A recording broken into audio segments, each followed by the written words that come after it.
lipid. Wait, the membrane.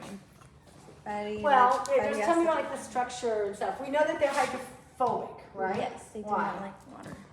They repel water, or like they get repelled by Yeah, they repel water. But why are they hydrophobic? I don't know. Oh, I got here right on time. What makes them hydrophobic? I need you to sign in. The structure. Well, they have few charged particles. Remember what makes something? It has polarity. Yeah, they have to have a charged particle. They either have to be an ion or be a polar compound, and they have very few charges, so they can't make hydrogen bonds. Right. All right, so they can't make hydrogen bonds.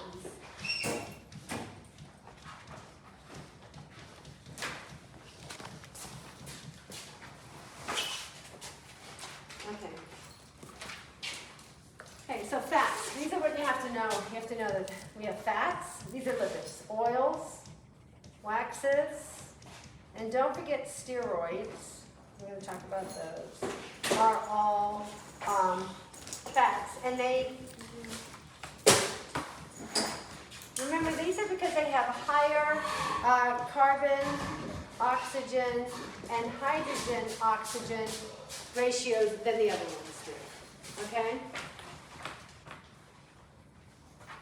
For example, here's an example.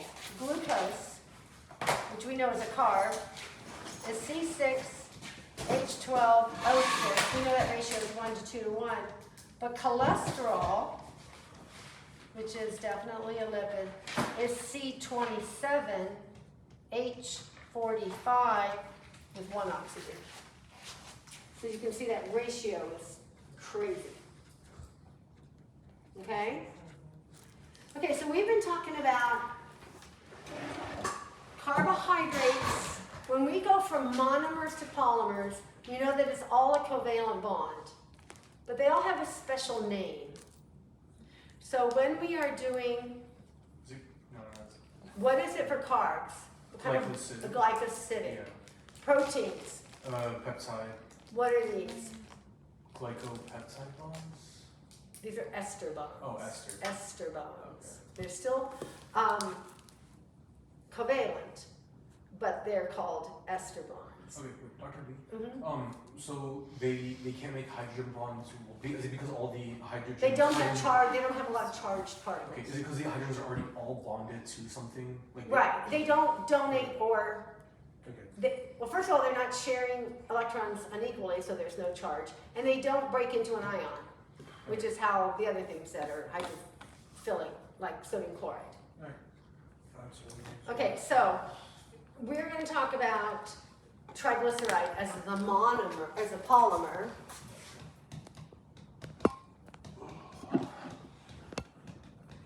This is the polymer. And what is it? What is it? So if we talk about triglyceride, we have a glycerol. Yeah. 3 glycerides connected to a fatty acid tail. And 1 Or glycerol opposite, right? and 3 fatty acid tails.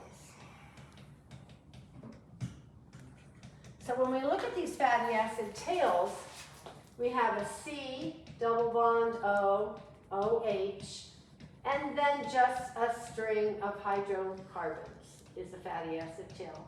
Remember what's important to remember. Trans and Carbon has 4 bonds to fill, 4 outer level electron spaces. Okay, 1, 2, 3, 4. So that's a fatty acid chain. What is it in the bottom left? Cholesterol. Oh, I'm just showing you the ratios that are different.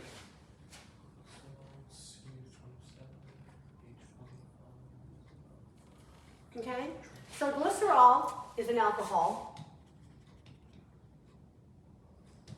And because of this C double bond O, these are acids.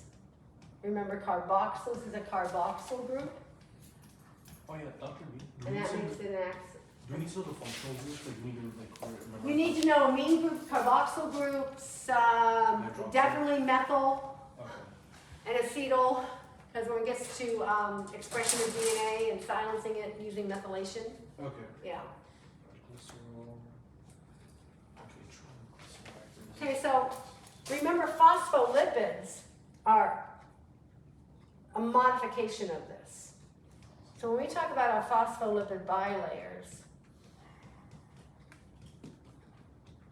we still have a glycerol molecule. We have the two fatty acid tails, but then we put a phosphate on that third one. We take that one fatty acid, and so when we draw that, this is how we draw it. We draw the phosphate with two fatty acid tails, but there really is a glycerol molecule in there as well. We just don't demonstrate that when we draw the phosphate is hydrophilically. Right. These are hydrophilic, these are hydrophobic, which is important when I make my bilayer. So the surface, so the surfaces are, so like the outer and Inner. lower. Which touch water. Okay, and then the inside is. Right, but they do not touch water. Okay. So, what is the difference between fatty acids? You know? Wait, what do you mean? What is the difference between fatty acids? They're not all the same. Are you talking about unsaturated, saturated? Is that what you're talking about? No, I'm talking about, they all have different number of carbons. Oh. Okay, they have different number of carbons. Okay. And then they are saturated, monounsaturated, saturated. What does all that mean? Monosaturated. Well, let's talk about saturated, monounsaturated. No, you can do that. I'm done now. Let's talk about saturated.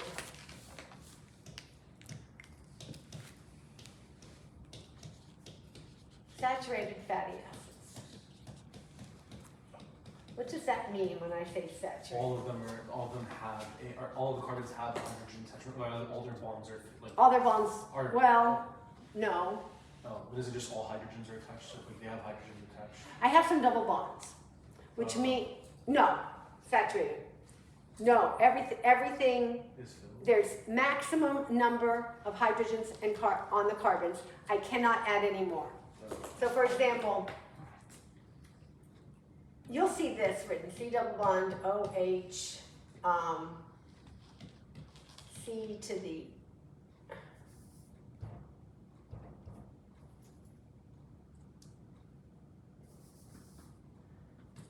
CH to the nth, CH3.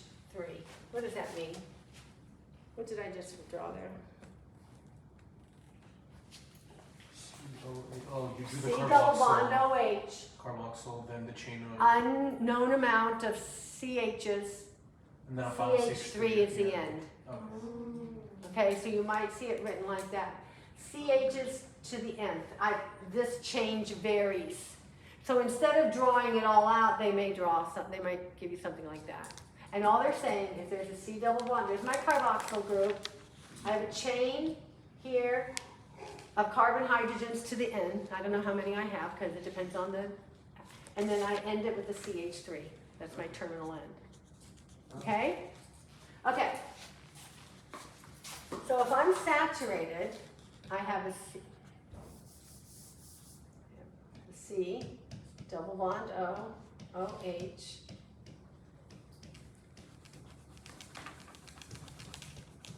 And every single one of my carbons are single bonded to something. This double bond does not count as part of my fatty acid chain. This is saturated. I cannot add one more hydrogen to this. There is not a place to add any hydrogen. Okay? So saturated fats are straight chains, Yeah.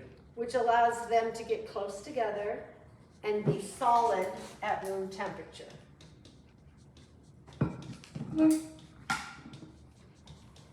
This is things like butter, animal fat. Think about around a steak. That white solid around the steak, you know. So what's better for you? I thought saturated was better than unsaturated. No. Oh, These so are all bad those for ones. you. Okay. These are bad. Everybody says that animal fat is so much better for you than like natural butter. Butter is an animal fat. Really? So it's basically saying the same thing. Oh, yeah. Yeah. From milk. Animal. So which one's the best one? Yeah. Saturated is horrible. for you. So, So, unsaturated like, is like butter's oils and terrible. whatnot. Yeah, we're gonna talk about that. But margarine is worse than that. Margarine is not margarine is chemicals. Isn't that- So it's even worse than like the saturated. If you're Butter. going to There's no- eat real food, butter is real food. And it's not that this stuff, it's when your diet is predominantly saturated fats. Can you eat saturated fats? Yes, you can't avoid saturated fats because meat, what do you do then? You get lean meat, it costs a little bit more. I only buy beef that's grass fed because when they feed cows corn, it's not their diet, it makes them sick and they get fat. That's fatty meat. It's cheap, but it's bad for you. As opposed, just look at the difference between a grass-fed piece of meat and a regular piece of meat. You can see the difference in the meat. Is Isn't it chicken more- more lean than? Chicken is more lean, but what you have to walk with chicken is they love to give chicken antibiotics. Oh, yeah. But chicken, the problem with chickens is when they breed them, they're in little cages. Their Yeah. stress level, their hormone levels are off the wall. Poor chicken. And that affects the meat, and they fatten them up with corn. Chickens like ticks and insects. So free-range chickens are what you want because they live naturally, they eat what they're supposed to eat. We give them bad food to make them fat, which alters their fat content, which alters their stress level, their hormone level. All that affects the meat. We eat that then. No, that's So if you look at a free-range chicken egg versus a regular chicken egg, you can see the difference in the color of the yolk. Oh yeah. Oh, it's It's amazing. way lighter. Yeah, I mean, the fat of an egg yolk from a free-range organic chicken is this deep orange. It's full of omega-3s and 6s, which are good for you. Good for you. So, and I taste the difference. But once you, like when I cook my meat, like hamburger and stuff to make chili, I don't have that. You know how you cook it and you have all that grease and you have to drain? I don't have any of that. Wait. My meat doesn't have that.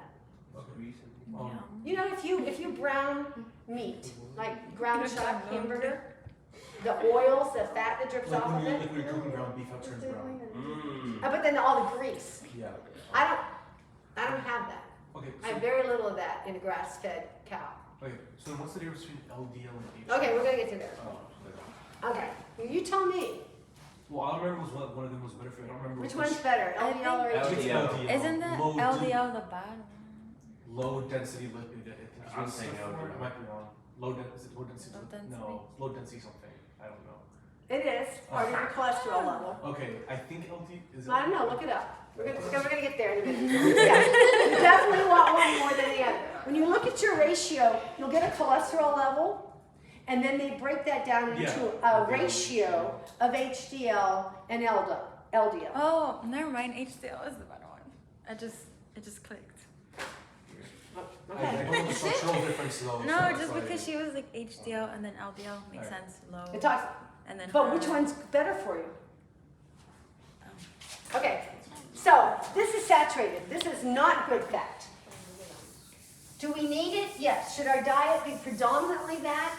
No. No. No, it's Bacon is all this. Look at the fat in bacon.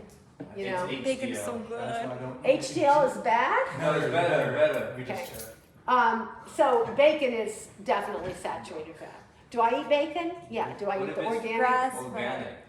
Is it Well, grass bacon is from pork. Oh. I had bacon. I had bacon like once. It's on not accident. cow. You are wrong. It's not cow.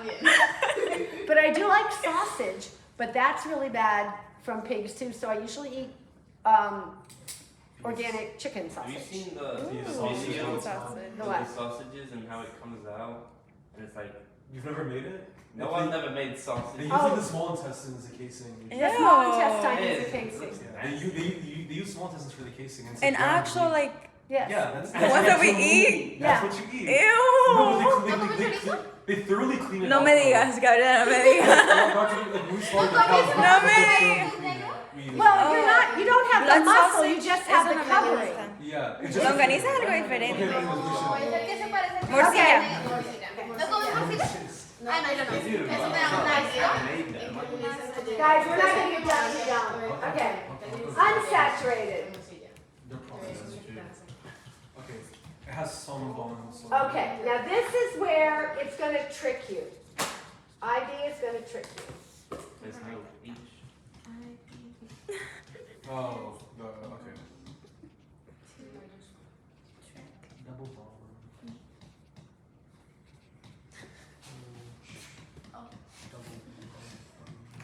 What is that symbol in the top right? Y te at the das beginning of y the das bond? cuenta Like en estos como 10 OHC, minutos what que was yo no that sé one? nada.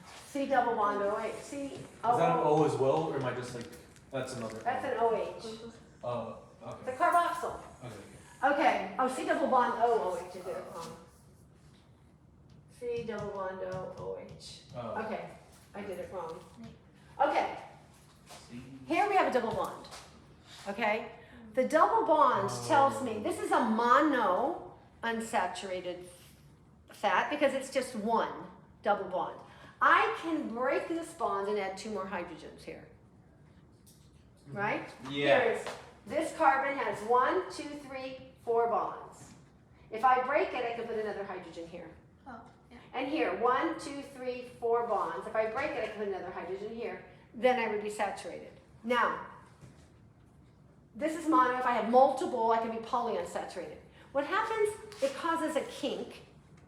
And the kink does not let me get close to the other one. So these are liquid at room temperatures. These are my oils. Avocado oil, which is the best one. Olive Olive oil. oil. Olive oil is better. Olive oil is good. Avocado, you can't cook with olive oil because Oh, because it becomes rancid with heat. It doesn't tolerate the heat. Oh. You only cook with avocado oil. Olive oil is great for your skin. It's great for salad dressing. It's great for dipping bread, drinking straight. It's very great. Oh, Okay. yeah. I thought You you drink were straight? the Sometimes. expert of For cooking. what? You don't even know It's just good for you. olive oil. Um, I do cook with olive oil. See, it's bad.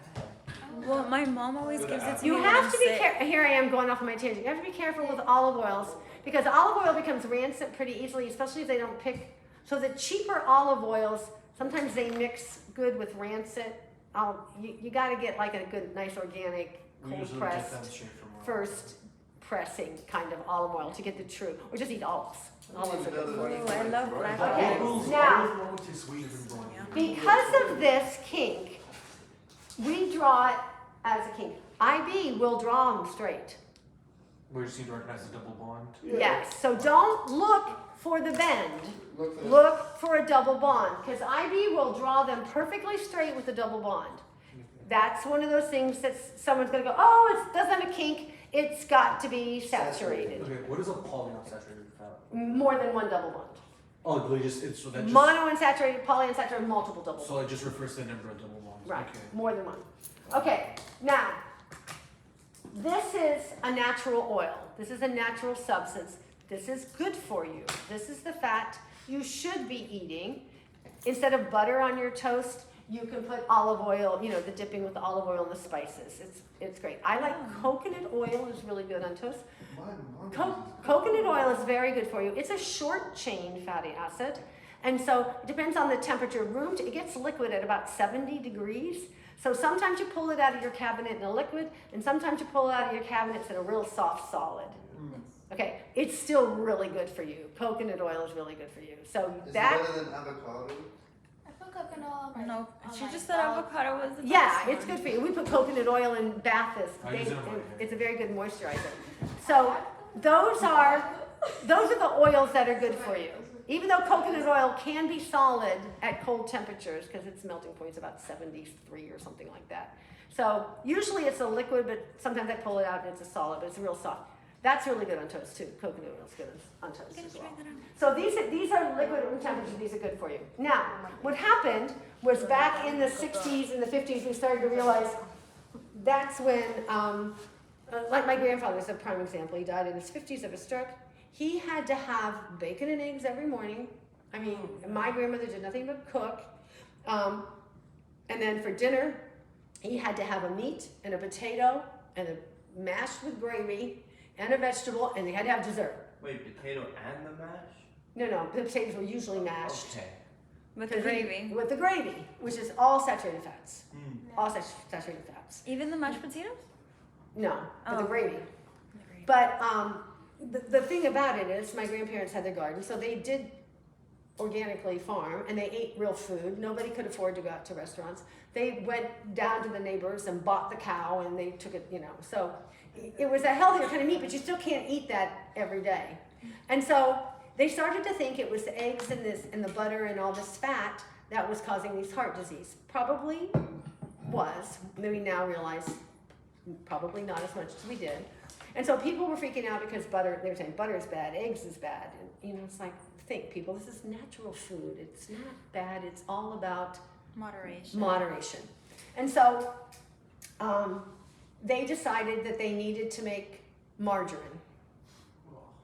Okay. And everybody stopped eating butter and they bought, I can't believe it's not butter, and margarine. Well, if you look at it, it says that it is, it used to say trans fats, but now so they write partially hydrogenated vegetable oil. What now? Nobody gets. Okay, this is a cis fat. The hydrogen, if you look at the double bond, and the hydrogens are on the same same side. This is a natural product. This is how unsaturated fats come, with the hydrogens on the same side of the double bond, right here. Okay?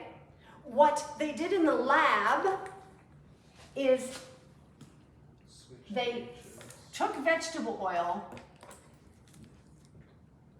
and they put it on the opposite side, which made it straight. Trans fat, the hydrogens are on across from each other, and they made it solid at room temperature and called it, I can't believe it's not butter. And everybody ate it. Trans fats are probably worse than saturated fats. Wait, so trans fats are a form of unsaturated? My parents. Trans fats are not a natural. No, I know, but regardless, are they still a form of unsaturated? Because they still fall like the double bonds. That's just the They force it to be solid at room temperature. I don't know what it's called, poison. Okay. It's made from an unsaturated fat. And so they took the word trans fat out of it, which is exactly what they were. This is what a trans fat is, which is, in the scheme of the worst things you could eat, it's trans fats and high fructose corn syrup. Those two. But this is probably worse. Everything has high fructose corn syrup.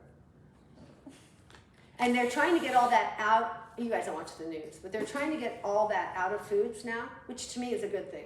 I am all about that. But who is giving them grief about taking high fructose corn syrup out? The people that use it. The farmer. Is it cheap? The farmers. Why? It's always the farmers. Well, It's cheaper than harvesting the syrup. Where do I get high fructose corn syrup? From corn. They need to stop having so much corn. So the whole The whole high fructose corn syrup industry, I'm thinking, just sell your damn corn, let us eat corn. Corn is good for you. Why? Most corn we grow anyways for animal feed, which animals don't eat. Cows should not be eating corn. Isn't it like Especially no one chickens. naturally eats it or something like that? They need to stop placing so much corn if nobody actually eats it. Okay, so what does naturally eat corn? What naturally eats corn though? Well, you Most of pop our us. corn Oh, I love production corn. is for Animals. which is not their natural diet. Okay. Right. Why do you think that corn doesn't get digested when we eat it? Because it's really full of it's actually read the seed. Really high in cellulose. Oh, okay. So it It's doesn't good matter. for you. Corn is good for you.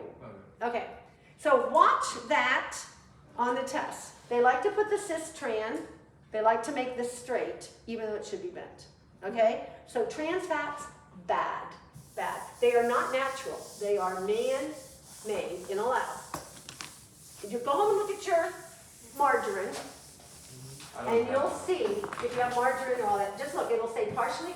It doesn't say Nope. if it doesn't say trans fats, it will say partially hydrogenated vegetable oil, which is the same thing. Why don't you just make another page, doctor, so you don't have to keep erasing it? I don't mind racing, because I have to go back and erase it eventually anyway. I mean, you could just save it for later. No, I'm not erasing it. No, I've been doing it too much with genetics. I've been doing Punnett squares, and half of my whiteboards have Punnett squares all over it.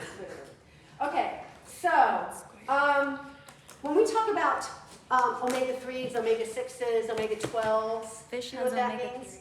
Isn't it like number of carbons or something? Well, it's where Oh, where the double bonds are, and you count from the CH3 terminus, so the end where it's CH3.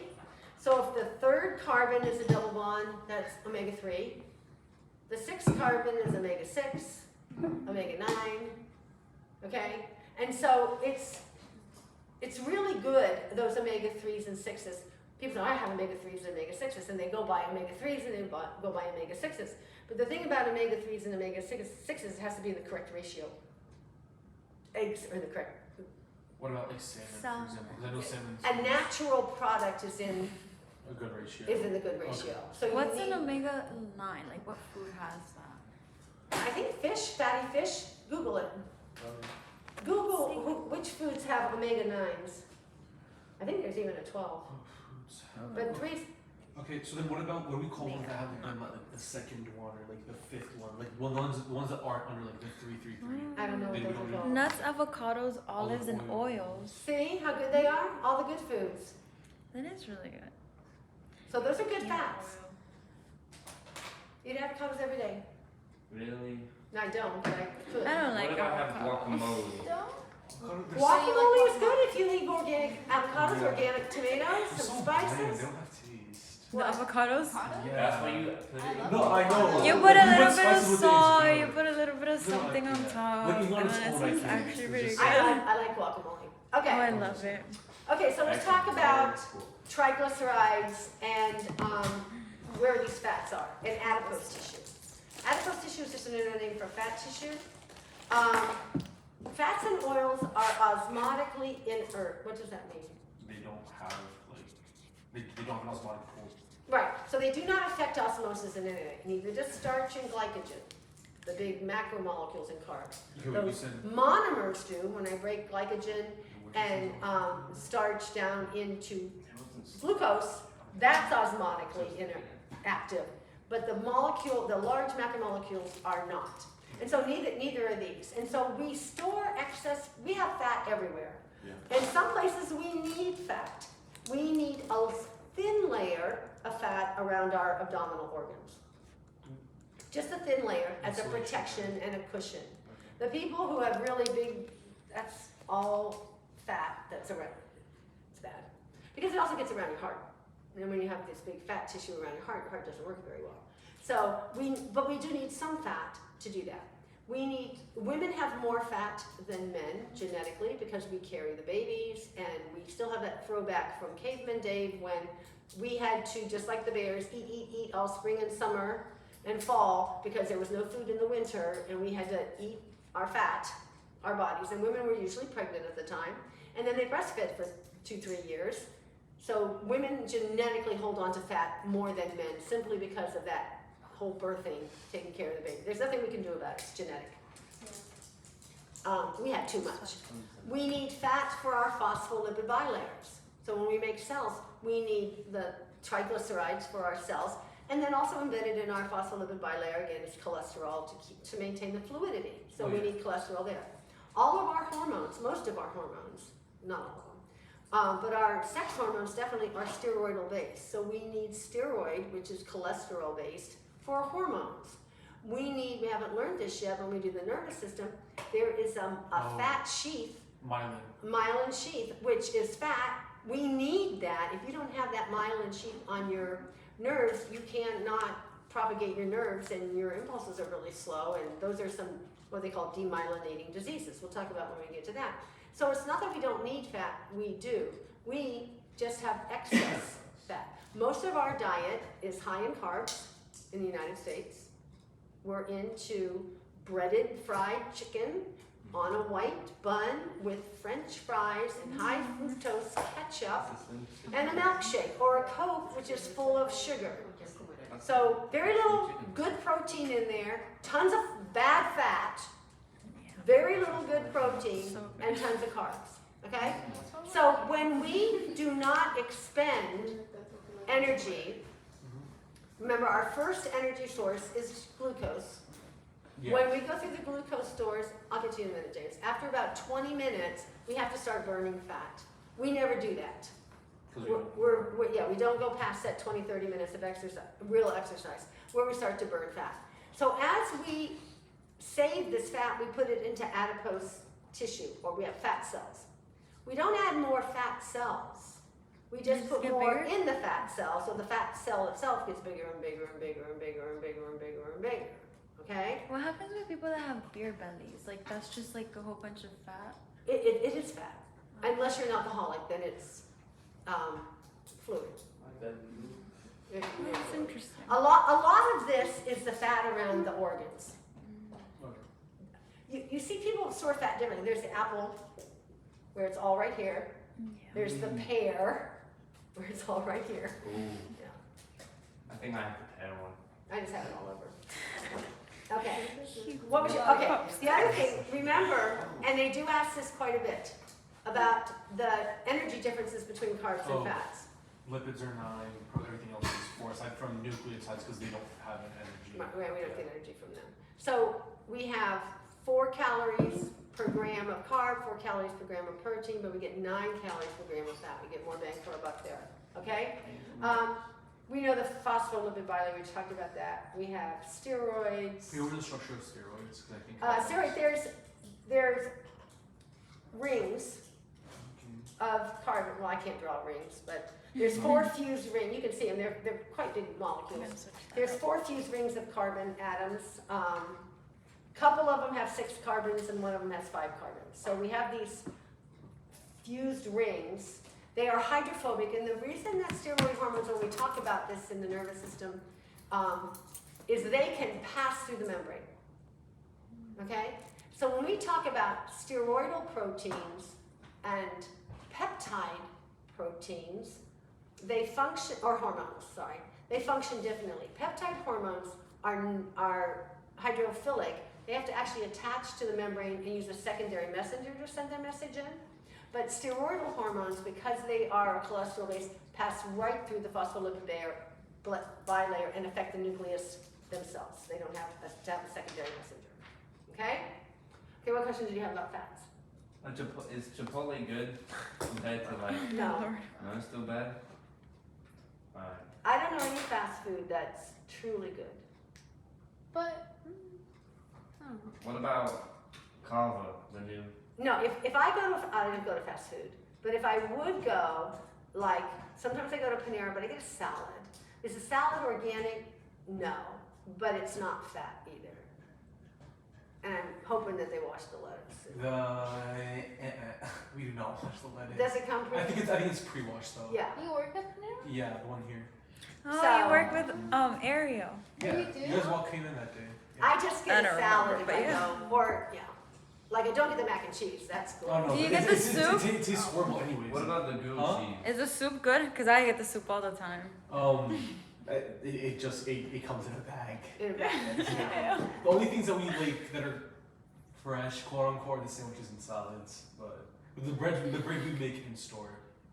Yum. But you don't use organic flour or anything like that. I don't Yeah. think so. No. So It has that's to be a- mass produced. And I will eat that every now and then, though it's processed white flour, which anytime you have processed food, flour, they bleach it. Isn't it supposed to be like a little brownish color originally? Wheat is, yeah, but see, some people are intolerant of the gluten, which is the covering, so you gotta get rid of that. I usually eat a whole wheat, or make my own bread. Are I you love serious? making bread. The starter bread, yeah, My sourdough. mom makes bread every Sourdough? week. Yeah. I made I bet it's bread. good. I made bread. Okay, any other questions on fat? So we're moving on to proteins. We already did protein. Come on, babe. Yeah. We already, did that's it, we protein. finished the 4 macromolecules. We either go on to enzymes now. We did proteins? Yeah, that was the first one. We covered proteins. We did essential amino acids? Yeah. Oh, we did proteins first. Yeah, we covered all the tryptophan. And we did the structure. Yeah, we covered we covered them all, so we should probably go into enzymes. Okay, so then we're ready for enzymes. Okay, so inhibition. Enzymes? Yeah. Enzymes and metabolism. Okay, so enzymes are, what does it mean to be a catalyst? You Speed up lower the you reaction. lower the starter? activation energy of the reaction, Which speeds up, which does speeds up the reaction. These are proteins, and it's just like you would use in chemistry as a catalyst, except because they're in the human body, we call them an enzyme. It's just a biological catalyst. We have so many enzyme-mediated activities. because all the reactions in our body would still take place, but it takes too long. We cannot have it take that long. We need to do it really, really, really fast, so we have enzymes. And we know how many enzymes we've talked about throughout everything. You can think of them, okay? Enzymes are specific. So in other words, the enzyme that breaks down, a catalase that breaks down hydrogen peroxide doesn't break down anything else. So enzymes are specific. And most of our we produce thousands of different enzymes because most of our chemical reactions we know are cyclical or linear. And it's not just one step. I may need 20 or 30 enzymes for one little tiny process that we have.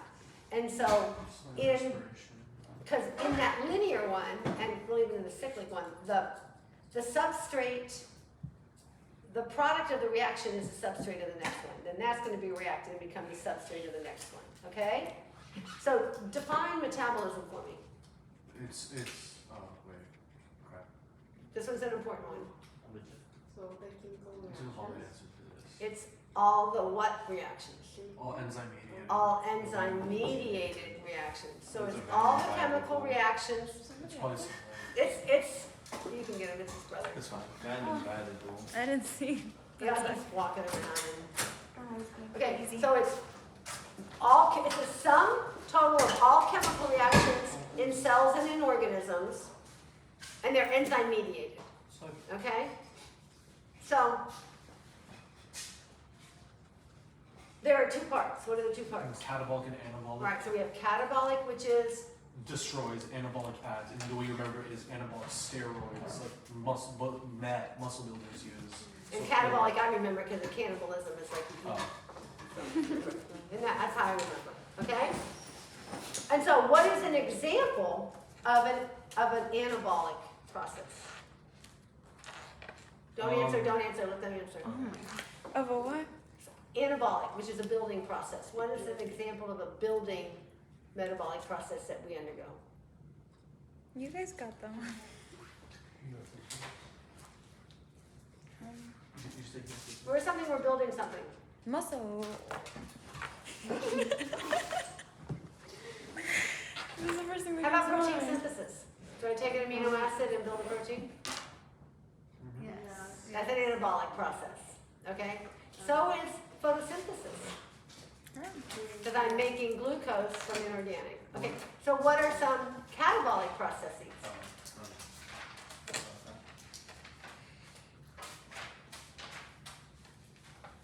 Where are we breaking something down?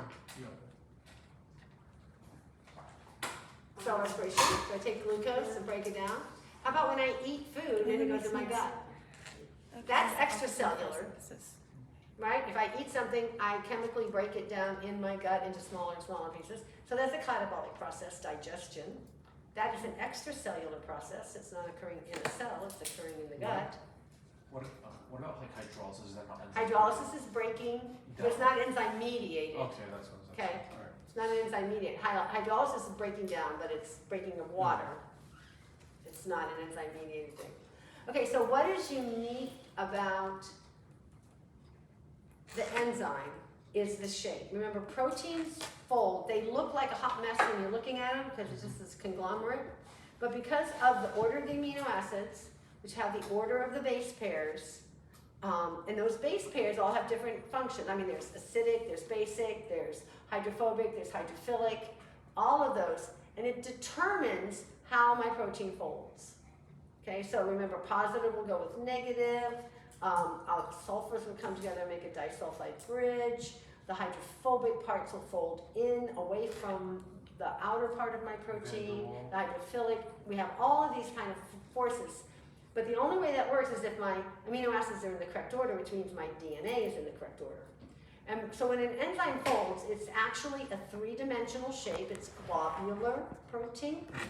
And there's a specific place that's got to be folded just right. It's called the active site.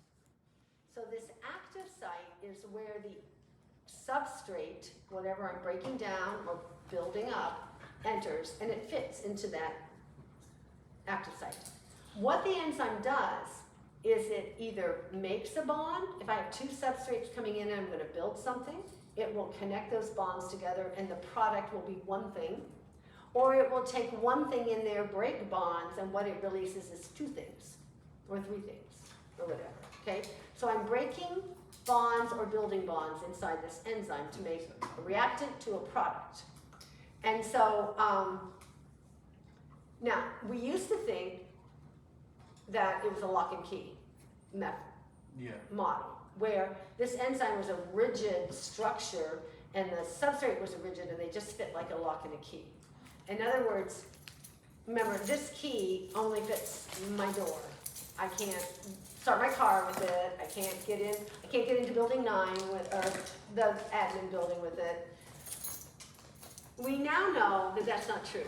We use something called the induced fit. We now realize that when that substrate and that enzyme, and again, there's not a GPS, they're bouncing around kinetic energy, and if they get close enough and are in the right orientation, there's like an attraction, okay? And then they will meet. But the actual active site and the substrate, they can both flex and modify their shape a little bit to get in. It's like a glove. I can put a glove on and it will fit my hand because it's got 5 fingers, but it will probably fit all your hands too. But not all hands are the same size. Because the gloves, especially mittens, they stretch. Okay, they stretch. It's still a glove. It's not going to fit on my foot, but a hand can fit in there. Okay, and it will stretch and accommodate that hand. So enzymes are specific. Do you all know that That graph? the different types of inhibition or what No, are the you talking enzyme the activation graph. about? Oh, yeah, it starts, It goes and over then it the- plateaus after- because you reach a maximum and then, No. oh, wait, what? Or it's not the activation energy, There's or, no more side effects. Okay, this is the enzyme. Okay. This is going to be my reactants. And this is going to be my products. Okay? So, this is that. oh, it's not activation energy. Okay, this is the amount. That's talking about the fix. This is the energy, activation energy. Lowers activation. What? The catalytic activation. Yeah, you know. Yeah, I got you. Thank you. Yeah. This is the activation energy required to start this process. Okay? To start this process. Now, and then this is too slow for us. This is too slow. So what an enzyme does, sometimes you have to draw this, so be really careful. It does not change the amount of reactants. It does not change the amount of products. It doesn't change anything except the speed at which this occurs.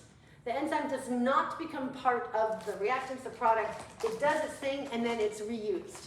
It lets go of the product that it made and it goes and gets some more substrate. It's used over and over and over again. So when you draw this, start and stop at the same place. Okay? Start here, just draw the curve lower and end there. So start, Just hit the, Oh. you could just hit the forward. Yeah. start and stop at the same place. See what I did? Yeah. Yeah. This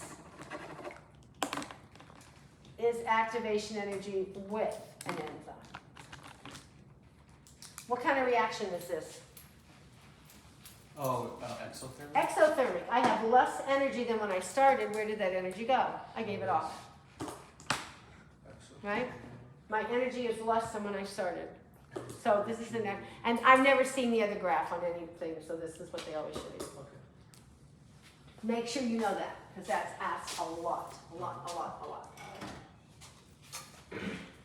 Okay, the other graphs you have to know are the things that affect, the whole kinetic energy. Make sure you know that. It's only due to kinetic energy. Yeah. Okay, you have to know temperature, pH, and substrate concentration. Well, we already talked about those, didn't No. Did we? we? Yeah, no, Yeah, we did it the We other time. did. We did it. What we didn't talk about was It is the that, inhibition because we types. didn't Those we didn't talk. We didn't talk Did we about. talk about inhibition? No, that's something we did, but here, we talked about, enzyme denaturation due to temperature and pH. Okay, all right.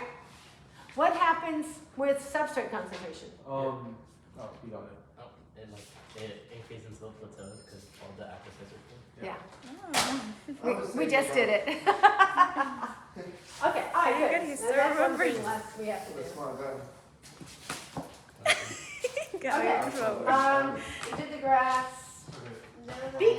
Be careful if they ask you to draw the temperature one. Don't do that. Okay? Make sure you show it gently rising and then sort of dropping off, but not like this rigid, pointy thing. Okay? Okay, how can we measure enzyme activity? If they ask you to measure the rate of an enzyme activity, what are some things you could do? I looked at the end products, like Ali from my, was the end product. You measured your end product. Yeah. Right, he did it as IA on that. So he measured, he used enzyme at different temperatures, and he measured the end product that he was doing. He was using pectinase, which breaks down pectin, which makes more apple juice, breaks the pectin. So he measured the amount of apple juice that was produced at the end. So he could, and what did you end up finding? Temperature, it kept increasing as I increased the temperature. Okay, so did you ever get it go back down so you didn't No, increase for it? whatever reason, it just like You stopped at what, 50 degrees? 40. I didn't go past 40, but like. But that's something to talk about. Yeah, from 20 to 40 just kept increasing. And so your extension, there's, well, not your extension, but you probably should go further. Yeah. Yeah. I should probably Okay. take tomatoes. So you could also measure your reactants You can measure your reactant.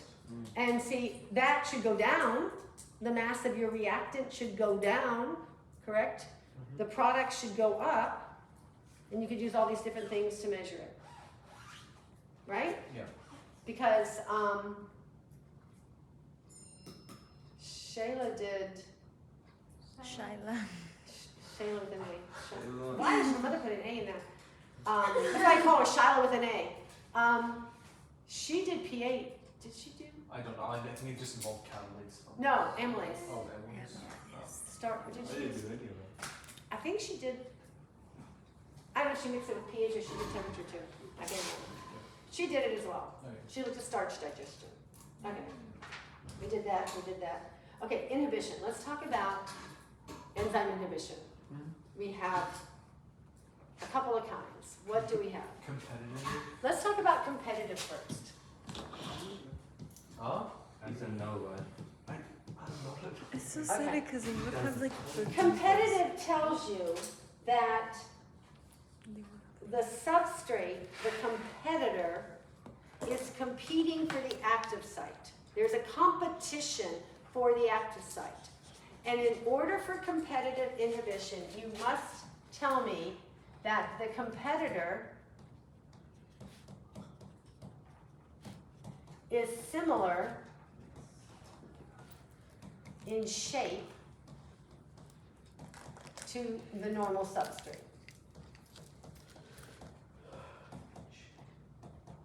And they are going to compete for the active site. So if a competitor gets into the active site, the normal substrate cannot bind and the enzyme activity decreases. Yeah. Now, enzyme activity doesn't stop. Why? Because as more leave, more come in. No. You know? Why don't I just stop?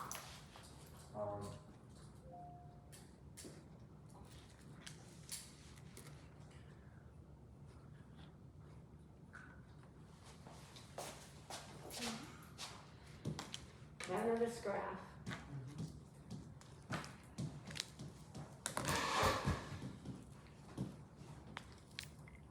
That's normal. Yeah. As I increase substrate concentration, enzyme activity increases till I reach a plateau. Yeah. The plateau's low. Okay, because when I have a competitor there, I still have normal substrate. Yeah. So we're talking kinetic energy, it's all random, right? So sometimes the substrate normally binds and the reaction goes, but sometimes my competitor binds and that reaction doesn't go. Okay? Right? Yeah. But what happens if I increase substrate concentration in that case? Wouldn't it like just wouldn't that plateau lower or like where or no? It would inhibit. No. Okay, let's make it simple. Confused. I have 5 substrates and 5 inhibitors. Yeah. So I have a 50-50 chance of binding and having the thing go. Okay, I'm going to increase the substrates to 10 and 5 Okay, the substrates are more likely to bind. Yeah. I'm going to increase the concentration to 20 and 5. to. Every time I increase substrate concentration, I have a higher incidence of that binding, not the inhibitor. So when you see that graph, and the treatment for competitive inhibitor is to increase the substrate. That's the treatment. Right. You start, draw it a little lower, Oh, that and is- end at the same place. Okay? So this is normal. This is competitive inhibition.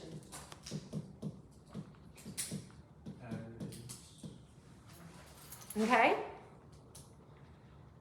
And if they ask you to draw it, start and end at the same place, just drop that curve a little lower.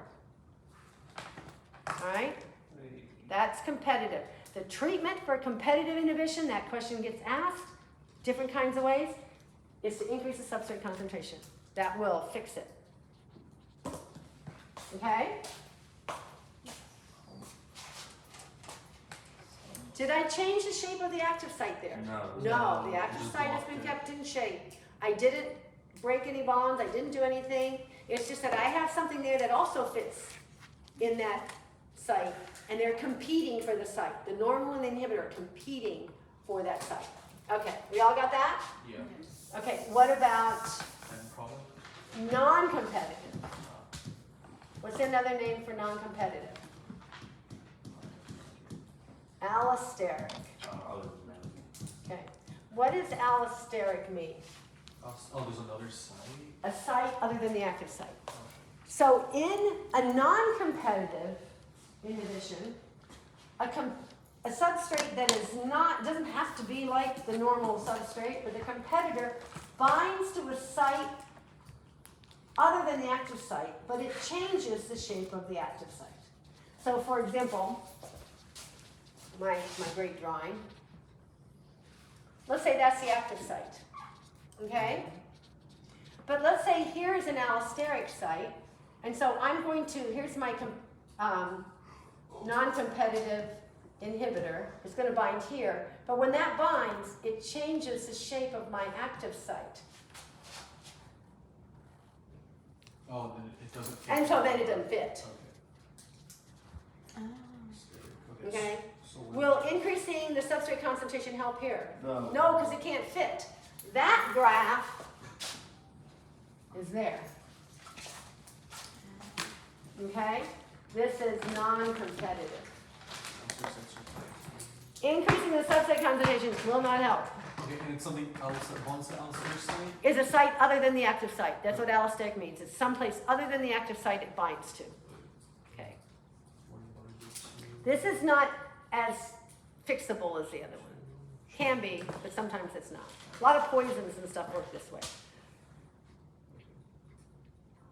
That's non-competitive. Now, a special form of non-competitive is end product. Oh, it binds to allosteric sites. Because it binds to an allosteric site, it's a non-competitive. It doesn't bind. Example we used? With the isoleucine and the Yeah, bacteria. it was isoleucine. Right. And then we also saw it in high fructose, not high fructose corn syrup, in glycolysis with phosphofructokinase, right? Yeah. Okay. So it is it's in threonine going to serine. Okay? Threonine is an amino acid that's converted to serine in bacteria through a whole bunch of enzyme-mediated steps. So we have threonine, Are the bathrooms? and we have serine, The bathrooms are they open? and we have 1 enzyme, 2 enzymes, 3, no, products.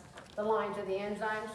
The bacteria, if it's got plenty of serine in the media, the serine will bind, it's always to the first enzyme. Always to the first enzyme. and it will stop allosterically. It binds allosterically. It will stop the production and will not make any more serine. When the serine, or it's not serine, it's isoleucine, I'm sorry, isoleucine. Okay? When I have plenty, when that's being depleted, this will unhook and it will go again. Why do we do this? So you stop producing more. Right, we don't need to waste all these kind of products and all that kind It of was stuff. isoleucine, not serine. Yeah, it's isoleucine, not serine. Okay, the one more other thing that I don't know that we really talked about, statins. Do you know what statins are? No, I don't recall that at all. Statins, I don't know. Statins are a group of drugs that lower your cholesterol level. Oh, we Okay. might have mentioned that, but I don't recall. Yeah, so if you have high triglyceride level or high cholesterol levels, the doctor will put you on a statin. There's a bunch of different kinds of statins. Are they a form of? These are competitive inhibitors. So this is something that's a good thing that I'm doing, right? A competitive inhibitor. I am going to take this competitive inhibitor. So, and what it inhibits is something called HMG, which you don't need to know what that means. Coenzyme A reductase. That's an enzyme. HMG, coenzyme A reductase. This enzyme is what converts HMG into something called melivinate, which then converts it into cholesterol. So what do you think would happen if a statin blocks it? If you don't make. I won't make HMG won't make cholesterol. That means your levels go. And then my cholesterol levels will drop, okay? All of these statins have the same structure as HMG. They were made that way. So they're gonna bind into that enzyme, and I'm not gonna be able to convert HMG into cholesterol. If someone with like regular level cholesterol started taking that Then your cholesterol levels will drop. like drastically, and then It depends on your dose. they'd need to like put it up, right? We need cholesterol. We need the right amount of cholesterol. We need it for phospholipid bilayers, and we need it for the production of steroidal hormones. So if it's low, then it'll cause like an imbalance. in And, this well, hormone. you think about that. What would happen, this is thinking, if I don't have enough cholesterol? I'm going to affect The my steroid. membrane Yeah. fluidity, and I'm going to not be able to make estrogen, progesterone, and testosterone. I can't make that if I don't have the cholesterol. But some people have too much cholesterol, so they need to lower it. And you just monitor. You need to keep that level, okay, that we have. Interesting. Okay? So that's what statins do. So make sure I've covered everything. Oh, then there's something called mechanism. We talked about this, mechanism-based inhibition. This is an irreversible thing to the active site. What we were talking about was reversible. Penicillin this harms the organism. Penicillin works this way.